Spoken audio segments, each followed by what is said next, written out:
People have been making music for a long time, with sticks and with skins, with bows and with strings. Our need to create has not changed, but technology has continued to evolve. Technology has just taken a giant leap forward. Hello, I'm Roger Linn, and this is the MPC60 MIDI Production Center, created by myself and AKAI professional. In the next 60 minutes, I'm going to introduce you to this new piece of technology. First of all, what is a MIDI Production Center? Basically, it's a drum sampler, a MIDI sequencer, and a tape sync interface built into one portable console. With the addition of one or more synthesizers, you have all the basic functions of a MIDI production studio, allowing you to compose complex songs containing up to 99 tracks of drum and synthesizer parts.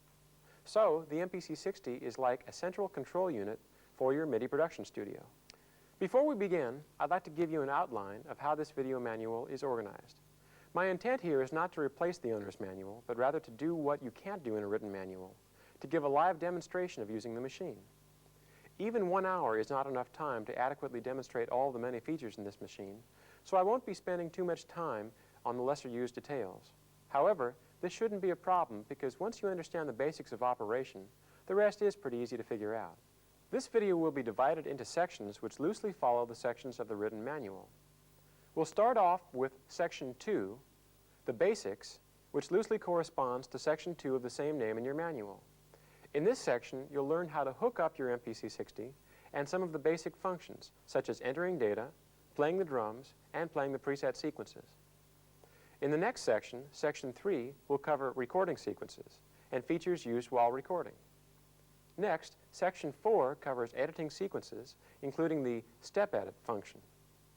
Section 5 discusses song mode, the creation of songs by linking sequences together. In Section 6, I'll talk about functions having to do with the sampling and editing of drum sounds. The disc operations are discussed in Section 7. Finally, in Section 8, I'll briefly discuss sync to tape and some additional functions related to MIDI input and output. Okay, so let's start. The first thing you're going to learn about is how to hook up your MPC60. First, plug in the power. Make sure it has a good, solid connection to the power socket, because if power is accidentally removed during operation, all memory will be lost. Next, connect 2 cables from the left and right stereo out jacks to 2 inputs on your mixer or amplifier. If you use a mixer, pan the 2 signals left and right. If you're going to be creating keyboard sequences, you'll need to connect the MIDI ports to a MIDI keyboard and synthesizers. For this demonstration, I'll be using an AKAI MX73 master keyboard to record sequences and 2 AKAI S900 samplers as sound sources.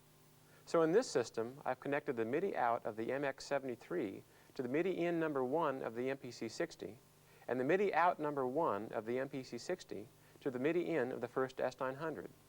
Then I connected the MIDI through of the first S900 to the MIDI in of the second S900. This type of connection is called daisy chaining. On the back of the MPC60 are 4 independent MIDI output ports, but for now I'm only using MIDI output number 1. To learn how to use the other 3 MIDI output ports, read Section 9 of your owner's manual, MIDI functions. There are other connections on the rear panel, such as the foot switches, tape sync, the echo send and returns, and the individual mix outputs. These will be explained in further sections of the video manual. Now that we're hooked up, let's turn it on. First, I'll insert the disc labeled Studio Drum Set and Preset Sequences into the disk drive. Now, I turn the rear panel power switch to the on position. The MPC60 is now loading the drum sounds and the preset demo sequences from the disk, and it'll take about 1.5 minutes to do this. Just like every other sampler or high-capacity sequencer, you'll need to reload the drum sounds and sequences every time you turn the power on.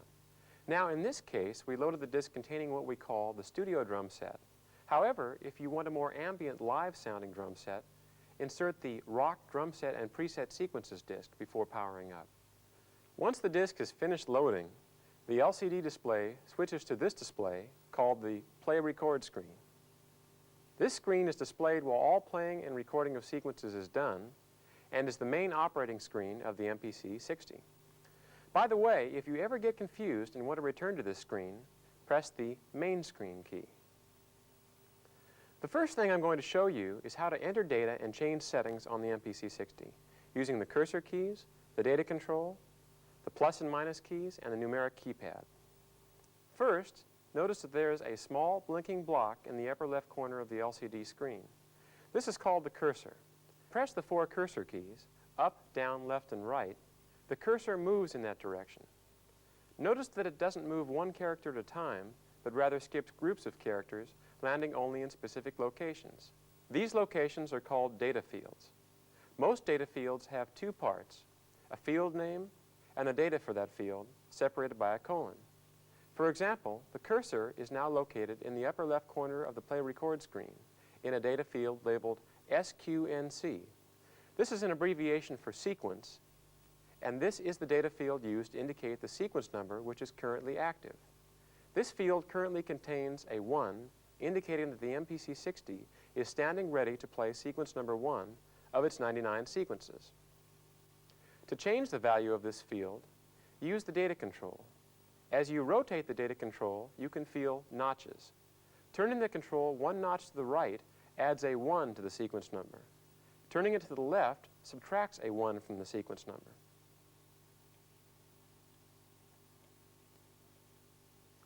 I could also use the plus and minus keys. Pressing the plus key has the same effect as turning the data control 1 notch to the right. It adds a 1 to the field contents. Pressing the minus key has the same effect as turning the control 1 notch to the left. It subtracts a 1. There is a third way to change the contents, by using the numeric keypad.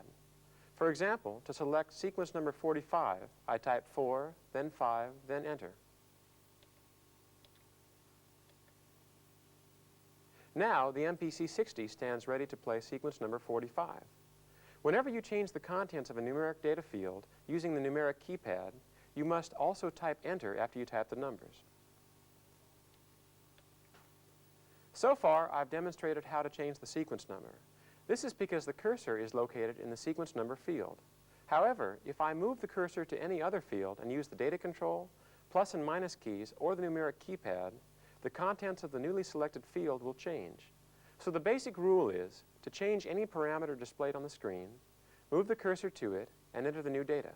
Also, each of the various command keys presents a different screen, and each of these screens has its own set of unique data fields. For example, here's the disk key, the tempo screen, the erase screen, the timing correct screen, and then back to the main screen.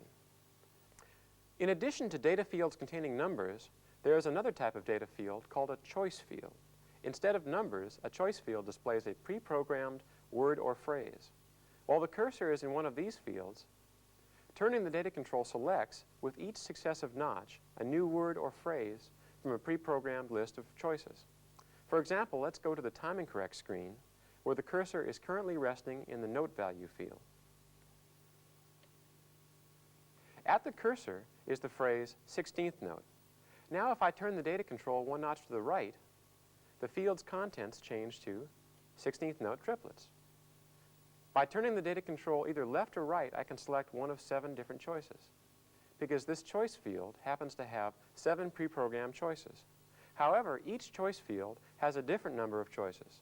For example, the shift timing field directly below has only 2 choices, earlier and later. The plus and minus keys may also be used in choice fields, but the numeric keypad has no effect. These are the main types of data fields. There are some exceptions, and I will explain those in further sections. There are 2 additional things to learn in order to get around on the MPC60, the 4 soft keys and the help key. The 4 soft keys are located at the top of the commands section, labeled soft key 1 through soft key 4. The functions of these 4 keys change depending on what is currently displayed on the LCD screen. Notice that the words soft key 1 through soft key 4 are printed just below the LCD screen, enclosed in angle brackets. And above this, in the bottom line of the LCD, are 4 short phrases, also enclosed in angle brackets. These 4 phrases indicate the functions of the 4 soft keys while the play record screen is showing. However, if I press the erase key, notice that the bottom line has changed. Now the 4 soft keys have 4 different functions, this time related to the erase function. Before we proceed, let's return to the Play Record screen by pressing the Main Screen key. The other special key I mentioned is the Help key. When you press and hold the Help key, a full paragraph of explanation about the function you're currently using will appear on the screen, as long as you hold Help. For example, with the cursor in the sequence number field, I'll press and hold Help. The screen now shows information about selecting the sequence number. Now, I'll release Help and move the cursor one position to the right to the sequence name field. Now when I press Help, the screen explains how to change the sequence name. For every field of every screen in the MPC60, there's a different paragraph of help information. It's like having a built-in electronic reference manual. Now that we've covered the basics of entering data, let's move on to playing the drum pads and the associated keys in the area of the pads. The drum pads are dynamic. The harder I play them, the louder they will sound.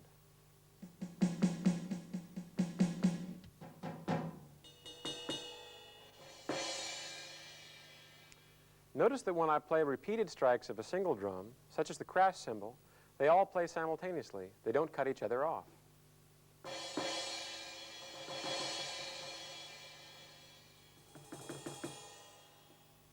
It's possible to defeat the dynamics of the pads by pressing the full level key.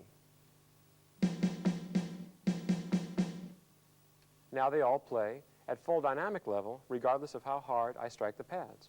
To return to normal dynamics, press the full level key once again.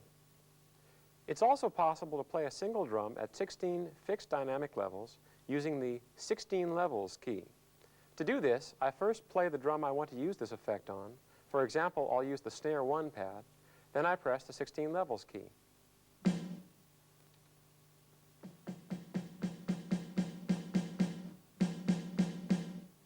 Now, all 16 pads play the snare drum, but at 16 different fixed dynamic levels, from 1 to 16. To return to normal operation, I press the 16 levels key once again. The MPC60 can hold up to 32 different drums in memory at one time. However, there are only 16 play pads. To play the second 16 drums, I press the Bank 2 key.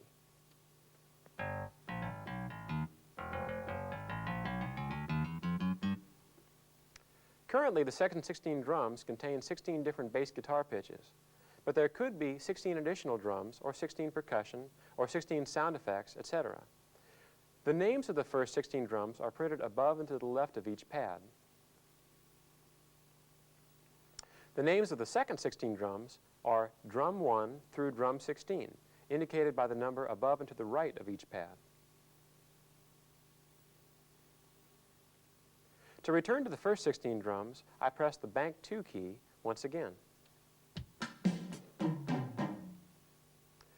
Now the hi-hat is a special case. Just as the decay time of a real hi-hat cymbal is controlled by how hard you press on the hi-hat pedal, the decay time of the hi-hat in the MPC60 is controlled by the setting of the hi-hat decay slider.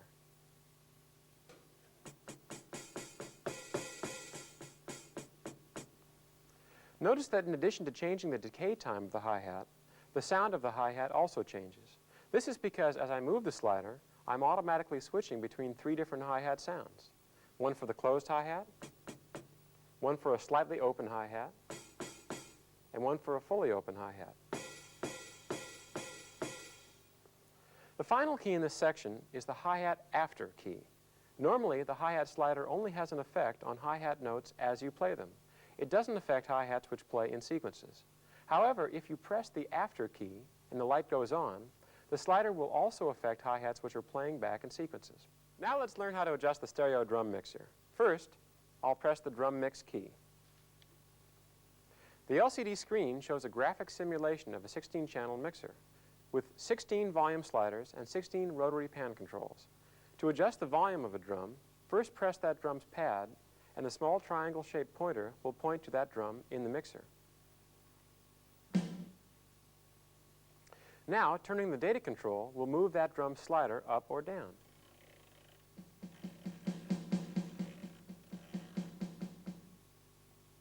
To adjust the pan position of the same drum, press the cursor up key, and the small triangle now points upwards. Now, when I turn the data control, the position of the small graphic pan knob changes. You see it there on the snare 1 drum. To adjust the volume and pan positions of the second bank of 16 drums, press the Bank 2 key. Next, we're going to learn how to play the preset sequences which we loaded in from the startup disk. First, make sure that the Play Record screen is showing. If it isn't, press the Main Screen key. Also, move the cursor to the sequence number field in the upper left corner and select Sequence 1 if it isn't already selected. Now, find the Play Start key in the Play Record section in the lower right corner of the front panel and press it.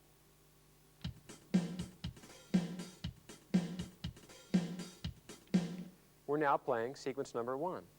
To play sequence number 2, I changed the contents of the sequence number field to 2 by rotating the data control, and then I'll press Play Start again.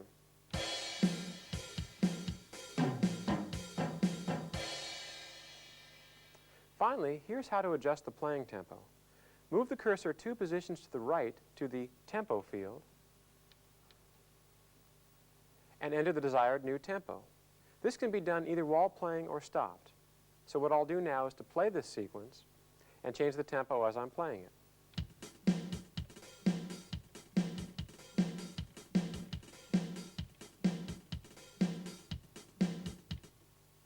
To use this key to set the tempo, simply tap the key twice in the time of 2 quarter notes at the desired new tempo. Instantly after the second tap, the tempo field is automatically updated to the new tempo you have just tapped. Tap tempo is very handy if you can play the tempo but don't know the number. The tempo can be entered in this way both while stopped and while playing. There are many other tempo features, including displaying the tempo in frames per beat and inserting mid-sequence tempo changes, but I'm afraid I'm going to have to send you to your manual to learn about them because we are short on time. That's it. We've come to the end of Section 2, the basics. In the next section, we'll learn how to record sequences, so I'll meet you there. Welcome to Section 3, entitled Recording Sequences. To start off, I'm going to describe to you how sequences, tracks, and MIDI channels are organized. The MPC60 can hold up to 99 sequences in memory at once. However, only one sequence may play at one time. A sequence can be thought of as a segment of multitrack tape of a predetermined length, except that it may be also set to repeat in a loop. For example, a sequence could be a repeating 2-bar drum pattern, or a 4-bar bass pattern, or it could be a 200-bar song consisting of drums, bass, and 50 tracks of keyboard data with time signature changes and tempo changes. Now, each of the 99 sequences has its own set of 99 tracks, which actually contain all of the drum and keyboard notes and other information. All of these tracks play simultaneously, just like the tracks on a multi-track tape recorder. For example, track 1 might contain the drums, track 2 the bass, track 3 the piano part, track 4 the horns, etc. Now, in order for the notes in a track to play an external synthesizer, the track must be assigned to send out its notes through one of the 16 MIDI channels. So each track has a MIDI output channel assignment. Now let's learn how to record a sequence. First, we'll record a track of drums, then we'll add some keyboard parts. First, I'll need to select an empty sequence. Now, since I've loaded in the preset sequences from disk, I'll select one of the higher numbered empty sequences, such as number 80. To select sequence 80, I type 80 and enter. Now I set the track field to 1 and the MIDI field to 16. This means that I'll be recording on track 1, and track 1 is set to play through MIDI channel 16. I've selected channel 16 because I want to record a drums track, and the MPC60's drums receive their notes on MIDI channel 16. Just like an external synthesizer, the internal drums must receive data on one of the 16 MIDI channels, and normally channel 16 is used. So if you ever want to record a drums track, just set the MIDI field to 16. The other 15 MIDI channels are used to play external MIDI synthesizers. If we don't set the time signature or number of bars, 2 bars of 4/4 will be automatically selected, and the 2 bars will be automatically set to repeat in a loop when played. Let's use that format for now. To start recording, I'll hold down the overdub key and press Play Start. You can hear a metronome playing quarter notes with a louder click at the start of each of the 2 bars. I'll record some drums now in time to the metronome.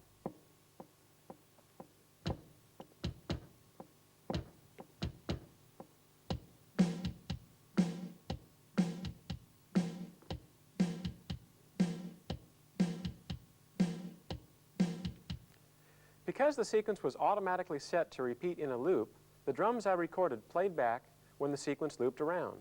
Notice also that I was able to continue adding more drums on each loop.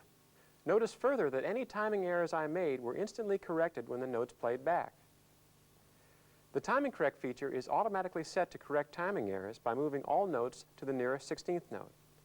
This can be changed. I'll explain how a little bit later. Now I'm going to overdub a 16th note hi-hat part into this track. However, instead of playing each 16th note, I'm going to use the note repeat feature. I enter overdub mode, then I hold both the timing correct key and the hi-hat pad simultaneously, varying the pressure on the hi-hat pad as the sequence plays. Watch.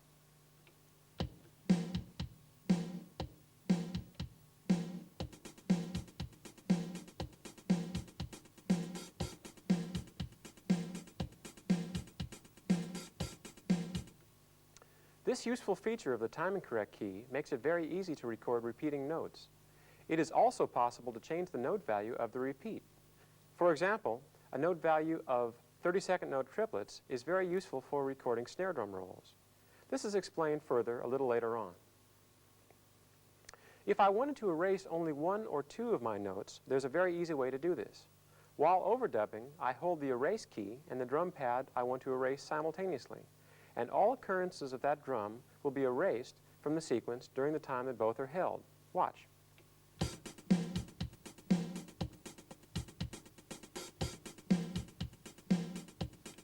I just erased two of the snare drums there.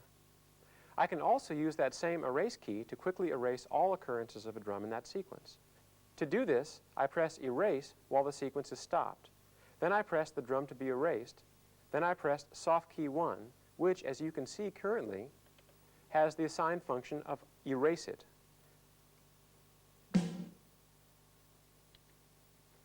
Now, all snares are gone.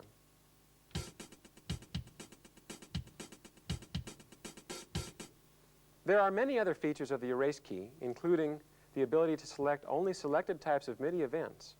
Also, all erase modes work in the same way for both drums and keyboard tracks. See your manual for details. If I don't like what I've just recorded, I can erase it and record over it this time by using the record key, which erases existing notes as you record the new ones, just like a tape recorder. To do this, I hold record and press play start.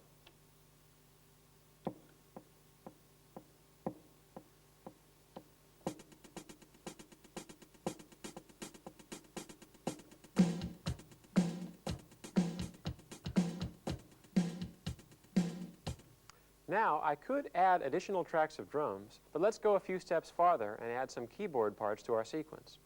For this demonstration, I'll use an AKAI MPC60 master keyboard and one AKAI S900 sampler.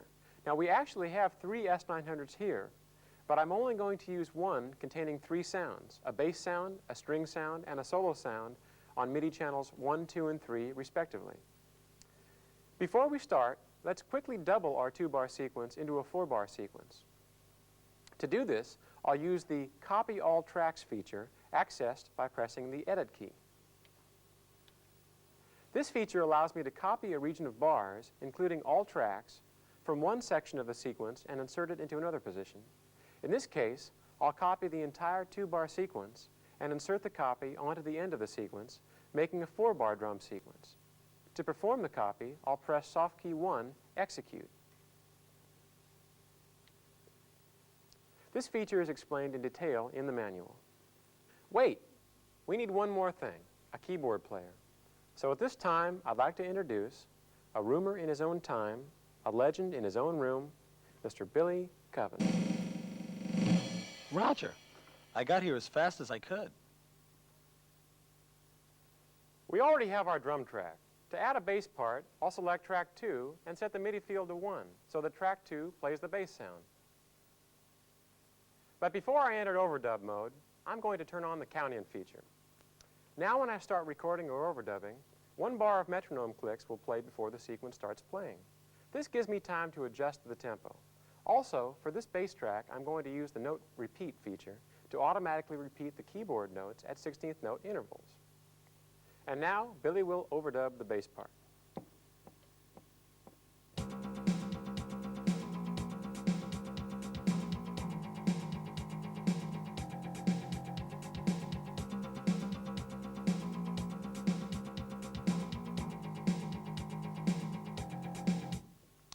Okay, at this point, I'm going to ask Billy to overdub a wrong note.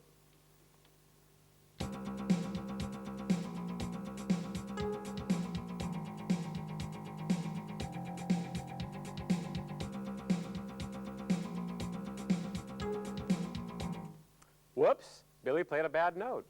We could erase it by using the real-time method we used in recording the drums, holding the erase key and the note on the keyboard which we want to remove while the sequence is in overdub mode.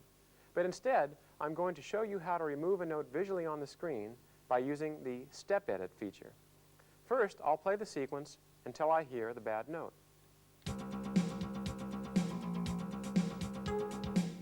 There it is. Now I press Step Edit.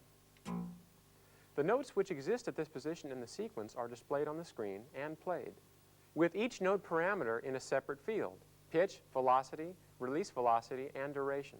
Now I'll press the single arrow rewind key in the play record section of the panel, which will step the sequence position backwards 1/16th note at a time until I find the bad note.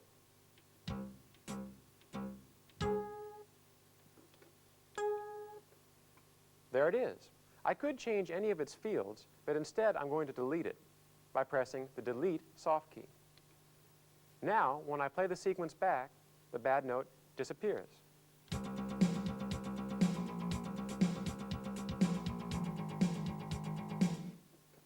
I'll talk more about the Step Edit function a little later on. Our next overdub will be a string part. I'll select track 3 and set it to channel 2 to play the string sound. And now, Billy will overdub the string sound.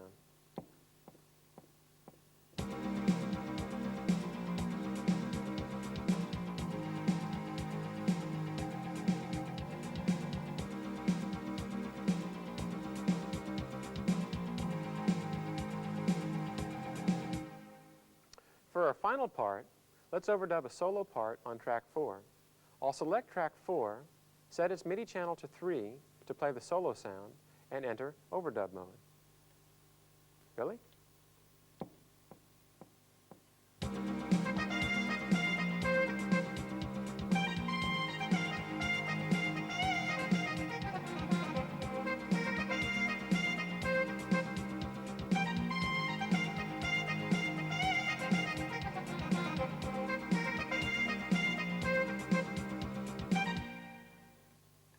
And that's how easy it is to create a sequence. Thank you, Billy. Thank you, Roger. What a guy. What a guy.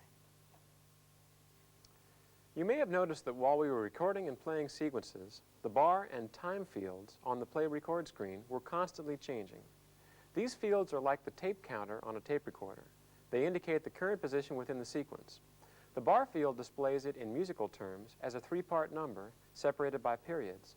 The first part is the bar number. The second part is the beat number, which in 4/4 time is the quarter note within the bar. The third part is the clock number, which is a precision counter with 96 parts to each quarter note. Now the time field also shows the current position within the sequence, but in terms of elapsed time. In this case, the 4 parts of the field are hours, minutes, seconds, and frames. We've explained only a few of the data fields in the play record screen. There are others: the sequence name, track name, MIDI channel name, second MIDI output assignment, the track on-off field, and the track on-off and solo on-off soft keys. These are all explained in detail in your manual. For our demonstration, we were using a simple 4-bar loop sequence, but for longer sequences, you would also use the rewind and fast-forward keys to move around to different locations within your sequence. The double arrow keys are used to rewind or fast-forward 1 bar through the sequence. The single arrow keys do the same, except they move only 1/16th note. And the locate key allows you to instantly jump to one of 3 markers within the sequence. See your manual to learn more about locate. Also, in addition to the play start key, which always plays the sequence from the start, the play key can be used to play the sequence from the current position displayed in the bar and time fields. By using all of these keys together in a tape recorder-like fashion, you can really create sequences fast. For example, locate to bar 89, punch in by pressing record and play, rewind to bar 80, beat 3, overdub a fill by pressing overdub and play, then play it all from the start by pressing play start. And that's how to record sequences. Now I'd like to talk more about the timing correct feature. The timing correct feature has four main uses. One, it can instantly correct timing errors made while recording, as it was doing during our demonstration. Two, it can add a shuffle or swing rhythm to your sequences. Three, it can shift the timing of a track earlier or later in relation to other tracks to compensate for slow synthesizer attacks or any electronic delays which a synthesizer might add. And four, it can be used to assist in the playing of repeated notes, such as rolls or repeating 16th notes. To begin, let's look at the timing correct screen. To do this, I press the timing correct key. Notice the field labeled note value, and notice that the current value of the field is 16th note. This means that when the record mode is entered, all new notes will be automatically moved to the nearest 16th note. This is how the MPC60 corrects timing errors. This data field is a choice field and has 7 options: 8th notes, 8th note triplets, 16th notes, 16th note triplets, 32nd notes, 32nd note triplets, and off, which turns timing correction off. The next field to the right is labeled shuffle. The shuffle feature works in conjunction with the timing correction feature. The difference is that instead of moving your notes onto perfect 16th notes, it moves them onto shuffled or swing time 16th notes. The range is from 50% for no shuffle effect or perfectly even 16th notes to 75% for the maximum effect. In practical application, a setting of 52% to 58% is very useful to remove the stiffness from 16th notes that's normally associated with drum machines. The shuffle setting also operates on 8th notes, adding a shuffle effect to the 8th notes instead of the 16th notes. However, shuffle has no effect at all if the note value is set to anything other than 16th or 8th notes. The next feature associated with timing correction is called shift timing. In addition to moving your notes to either perfectly straight or shuffled 16th notes, shift timing moves your notes either earlier or later by a small amount. This is very useful to compensate for the slow attack of a synthesizer sound or to correct for general electronic delays associated with some synthesizers or samplers. There's one last feature of timing correction called note repeat, which I demonstrated earlier. Note repeat is used as an aid in recording repeated notes such as rolls or repeated 16th notes. To use note repeat, enter overdub mode, then simultaneously hold the timing correct key and the drum pad or keyboard key to be recorded. The note value of the repeated notes is determined by the note value field. One interesting use of this feature is to record drum rolls. To do this, set the note value field to 32nd note triplets, then hold both the timing correct key and the snare pad while overdubbing to record a snare roll. So far, I've demonstrated all of the timing correct features on drums, but all of these features operate in exactly the same way on keyboard tracks. The note repeat feature even uses pressure-sensitive keyboards to vary the dynamics in the same way we varied the pressure on the hi-hat pad. And this concludes Section 3, Recording Sequences. Stay tuned for Section 4, Editing Sequences.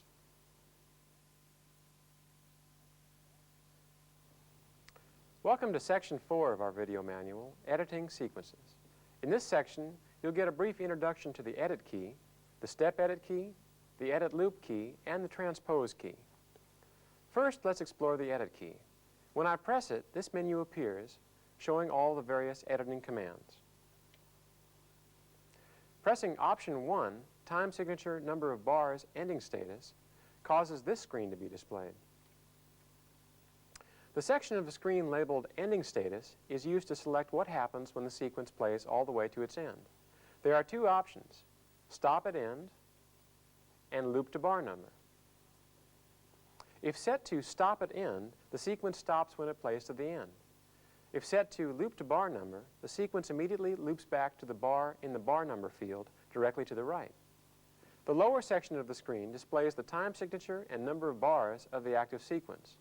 For example, for a sequence containing 2 bars of 4/4 time, as this sequence does, the screen will show bar 1 through 3, 4/4, meaning that the time signature is 4/4 time from bar 1 to the start of bar 3, meaning bars 1 and 2 inclusive.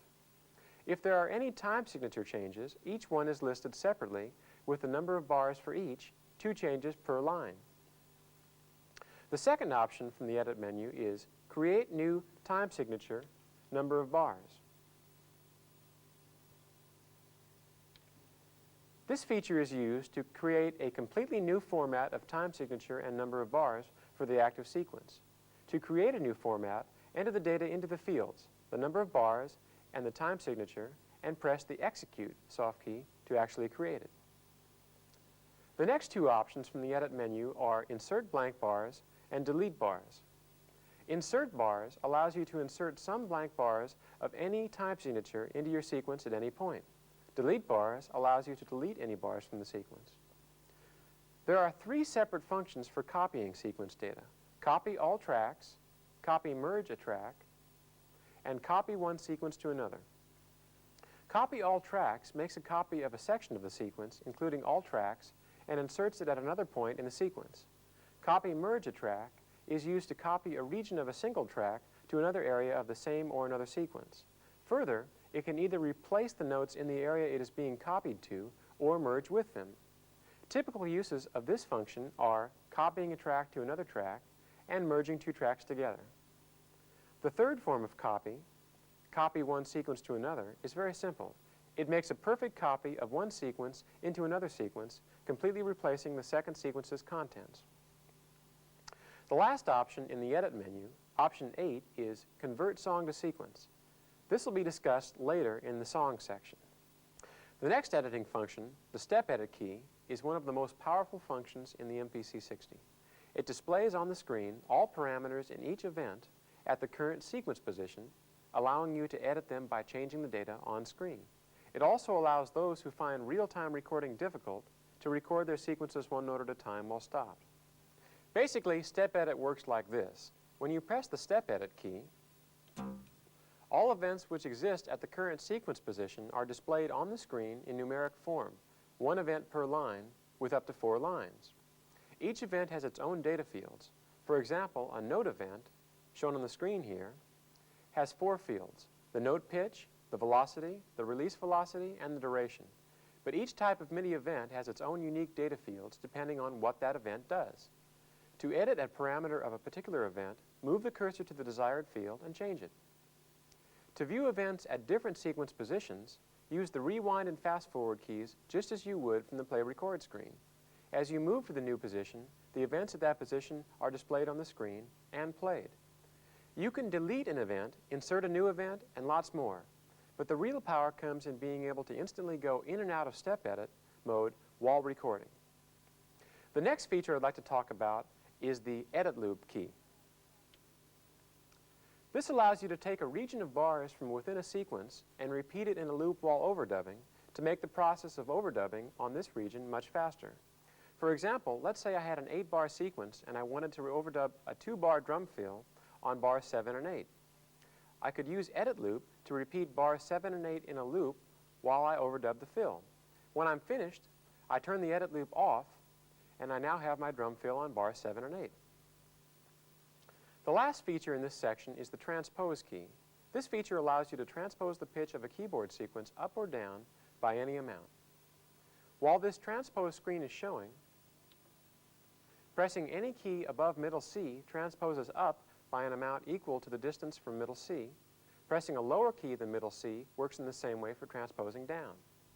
To learn more about the transpose feature, including how to permanently transpose a region of a sequence, read this section in your manual. You have now completed Section 4, Editing Sequences. Stay tuned for Section 5, Song Mode.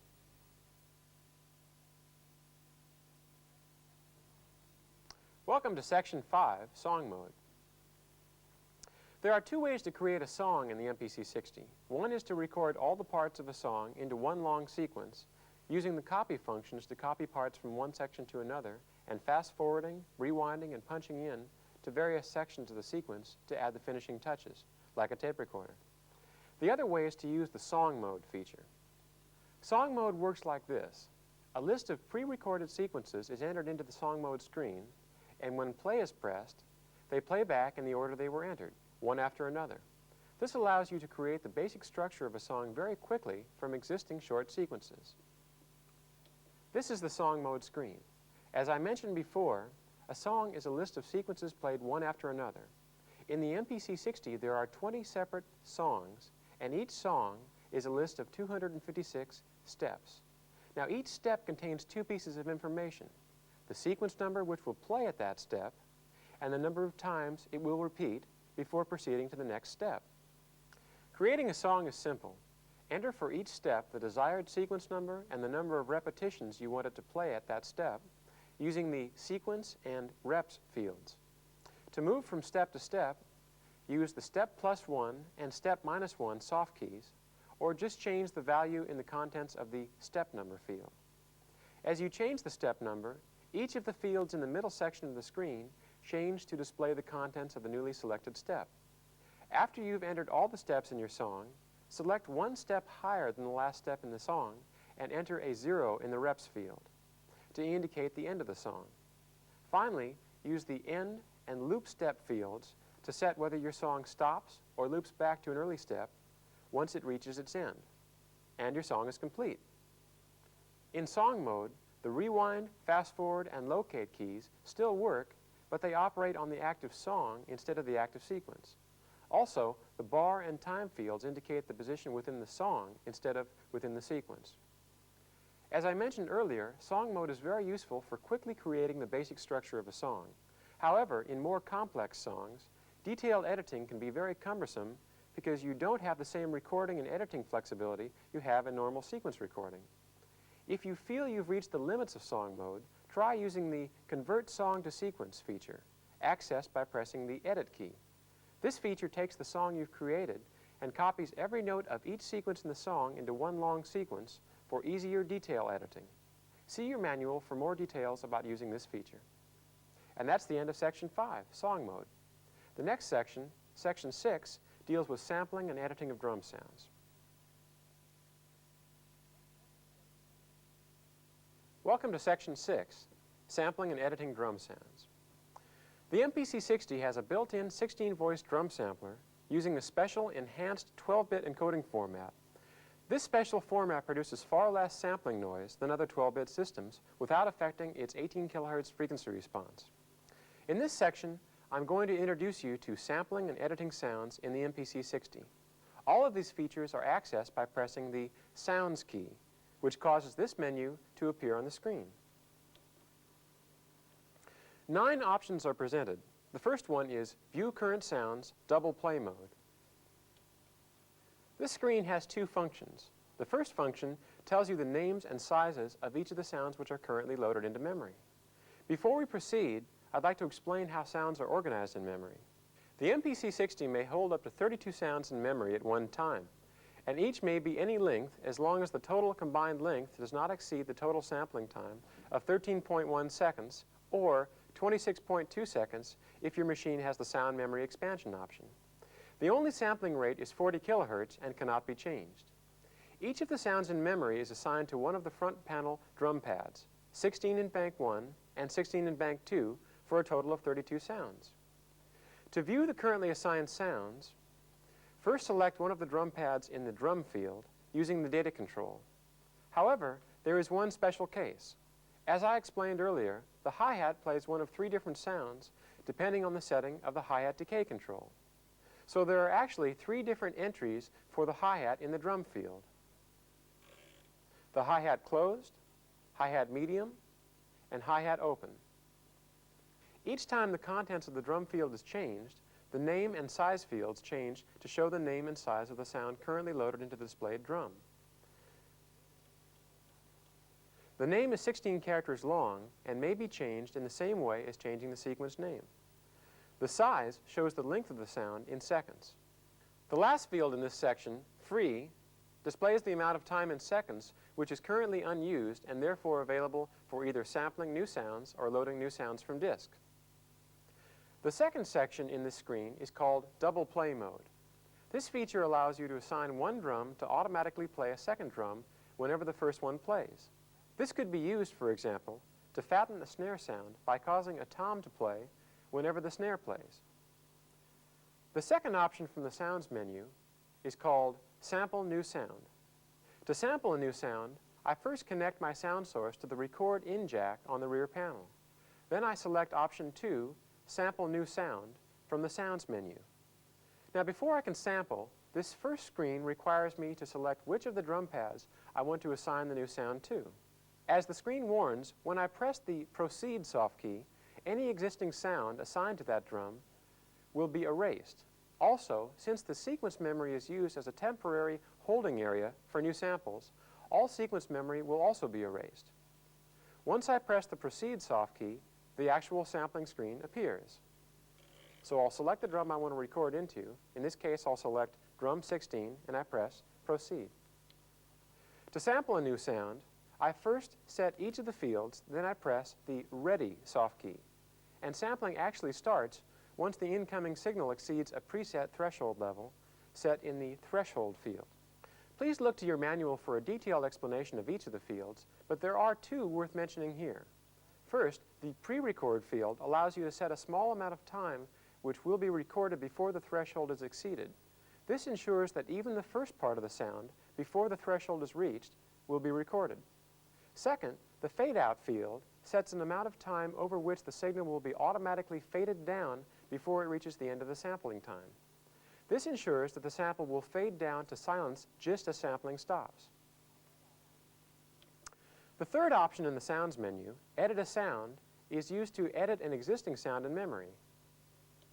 The parameters which may be edited include the start time, the end time, the fade-out time, and the 16-character sound name.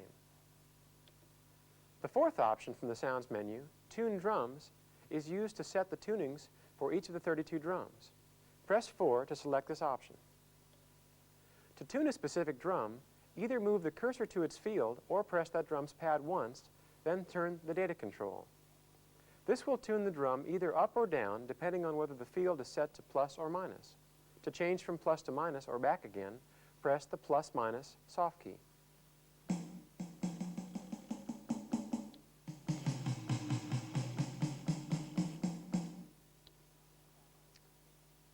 The next option in the Sounds menu is Echo Mixer. Type 5 from the Sounds menu to select this option. Now the Echo Mixer is a very novel feature. It's a 32-input mono drum mixer which exists in addition to the stereo drum mixer and is used to create an echo send mix for an external digital reverb. To adjust the setting, use the same method as for adjusting the stereo mixer. Press a drum pad and turn the data control. As with the stereo mixer, to adjust the second bank of 16 drums, press the Bank 2 key. The output of this mixer is the Echo Mix Out jack on the rear panel. There are also two Echo Return input jacks, which feed into the stereo mix. Although this mixer is intended to be used as an echo mixer, it could also be used as an auxiliary mono drum mix. The sixth option in the Sounds menu is Assigning the 8 assignable mix outputs. This screen is used to assign which drums play from each of the 8 assignable mix output jacks on the rear panel. Each of the 8 outputs may be assigned to output any combination of the 32 drums. So these are mix outputs, not individual voice outputs. The next 3 options in the Sounds menu are MIDI sample dump, mixer modes, hi-hat decay thresholds, and audio trigger. As these are lesser used features, please read your manual to learn how to use them. And we have finally come to the end of Section 6, Sampling and Editing Drum Sounds. In the next section, we'll learn how to save to and load from the disk.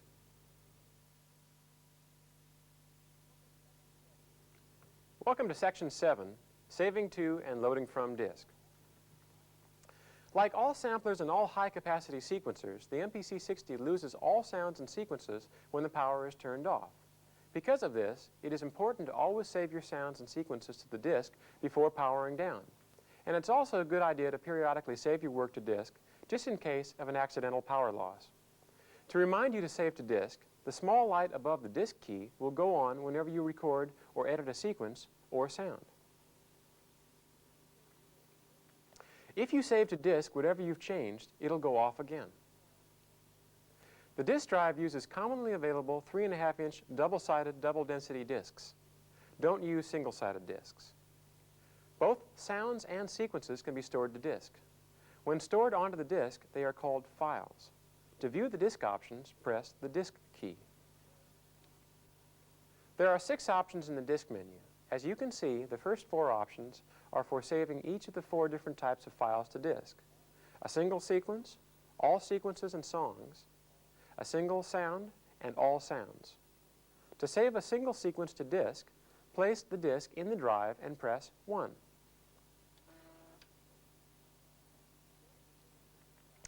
Saving a single sequence file is simple. Just select the sequence number you want to save and press the Save It to Disk soft key. The screen shows the size of the sequence and the amount of free space on the disk, so you can see if there's enough room to fit it on the disk. Saving the other 3 types of file is similar, so we'll skip over them. See your manual for detailed instructions. There is only one selection in the disk menu for loading files, option 5. It is also used for erasing, viewing, and renaming files. As you turn the data control, each of the files on the disk you are using will appear on the screen, one at a time, in alphabetical order, in the File field. Notice that in addition to the 8-character file name, there is a period and 3 additional letters. This is called the file extension and is used to identify the displayed file as one of the 4 file types.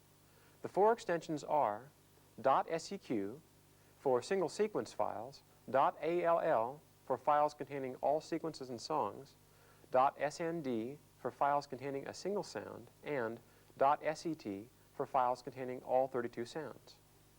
To load the selected file, just press the Load It soft key, and additional screens will be displayed to guide you through loading the file. For example, if it's a sequence file, you'll be asked which sequence number to load it into.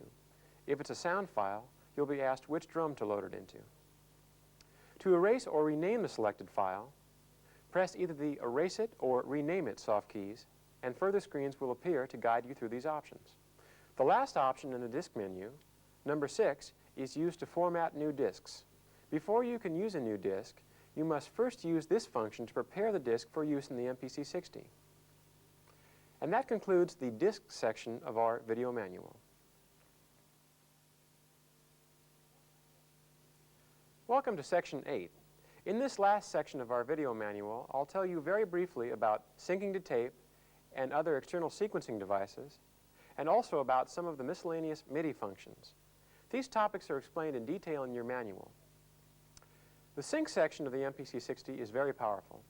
For example, it can sync to 7 different types of sync signals: SEMPTI, MIDI clock song position pointer, MIDI timecode, FSK, pulse sync, and it'll even sync to any audio signal playing quarter notes. When using SEMPTI, the MPC60 can play in perfect sync even if the tape is played from the middle of the song. It automatically finds the correct location and starts playing in sync. This is sometimes called SEMPTI chase. This feature also works when syncing to MIDI song position pointer and MIDI timecode, which is basically SEMPTI encoded over MIDI. All parameters related to sync are presented in the sync screen. To view the sync screen, press the Tempo Sync key, then press the Sync Screen soft key. In your manual are step-by-step instructions on how to sync to each of the different types of sync signals. The last key I'll tell you about is the MIDI key. From this screen, you can do the following things. You can assign the 4 MIDI output jacks. You can play the internal drums from an external MIDI keyboard and select which notes play which drums. You can play an external MIDI synthesizer from the internal drums and select which drums play which MIDI notes. Also, you can filter out certain MIDI events from the incoming keyboard data before recording it into sequences. You can set the MIDI channel which the internal drums play from. And finally, you can select whether or not the incoming keyboard notes are sent to the MIDI output as they are played. Well, we finally finished. In conclusion, I'd like to thank you for buying the MPC60, and I hope you enjoy using it as much as we enjoyed creating it. Thank you, and goodbye.